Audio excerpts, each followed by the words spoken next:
first batch of snow on its way to East Texas, now is the time to prepare your home.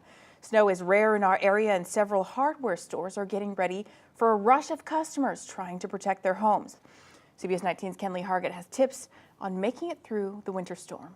In East Texas, snow doesn't fall every day. Some like it. Whenever I do, it's always exciting, gives me a sense of joy and amusement every time I see it. Others could live without it. We don't want too much of it. Regardless, experts say staying ahead of it can help you stay safe and save money. First, let's talk about insulating your house. Cold air can come through windows, especially for older homes.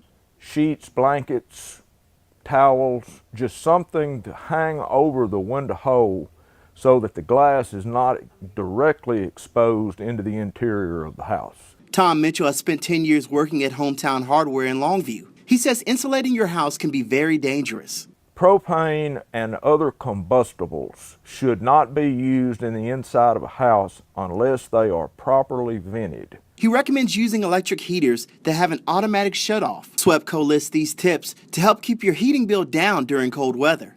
First, change furnace filters every month. This helps protect your furnace from damage and improve its heat production. Second, if you use a programmable thermostat, lower the thermostat during the day when no one is home, and even lower overnight when you are sleeping. And finally, unless it's equipped specifically for home heating, use your fireplace sparingly.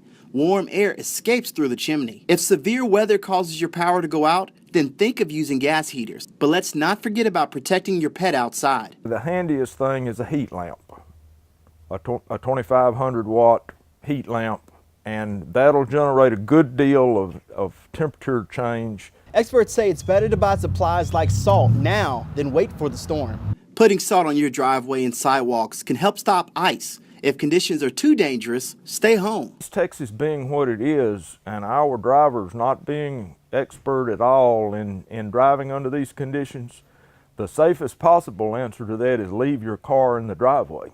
For some East Texans, they agree with staying home. Do our best to stay off the road. Reporting in Longview, Kenley Hargett, CBS 19.